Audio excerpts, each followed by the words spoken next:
राहिली तू असं? आपली साई बी दुधावानी गोरी गोरी गोरी होईल ना. सई दुधावानी गोरी गोरी होईल म्हणून. अगं बाई ती ऑलरेडी किती काळी आहे का ती. काय ग मी मागले ना तनू. मला नाही तनू, मला नाही ना. अगं तिने काळे कपडे घालेले तनू. ती का काळी का काही पण सांग बरं येडेवाणी करती. साई तुला समजायला पाहिजे ना. तू येडी का. आपली साई किती गोरी सांग बरं. ये बघ ती दुधाने अजूनच गोरी होईल. नका ग माझ्या बाबड्याला वल्ल करू तू. तेव्हा बरं तिचा अभिषेक केला का तू दुधाने. ऐ ती खाली तुला माहिती का खाली म्हणून तर दुधाने अंघोळ घालून राहिली. म्हणून दुधाने अंघोळ घातली तिची. तिला काहीच वाटत नाही. पाहिलं तनू नको बस तनू. हा हो अगं ती लपती नका तनू. लय गोरी बाई बस. लय गोरी होऊन जाईल ती.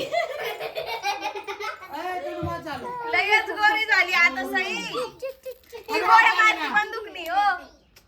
ती पान कशी करती. ढिसक्याव ढिसक्याव.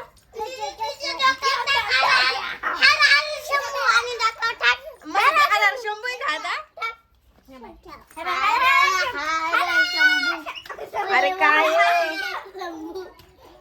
किती उद्योग करते पाहिलं का.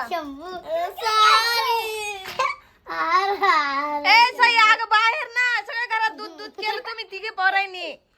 काय येडापणा चाललाय. आता हिला अंघोळ दूध घालायची हो तनू. तनू तूच अंघोळ घालायची हा. खरे ए अगं बस ना तनू बस. काय निश्चय उद्योग. आमचे बाबा गेले वो. चला अंघोळ कर बाथरूम मध्ये. ओ हिला मी ना हिला उचलते तुम्ही ना. 3 वाजता या.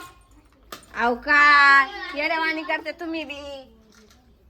तनू अगं ती गादी झोपायचंय संध्याकाळी आपल्याला. ती पोर पाय बरं सगळा वास उठलाय. काय केलंय त्या पोरीला. मी तिला बाथरूम मध्ये घेऊन जाते आता. लय हाल केले रे मी पोरची तुम्ही. दुधाने गोरी गोरी काळी माव काढली. हा ना लयच आगाऊपणा हाय ना.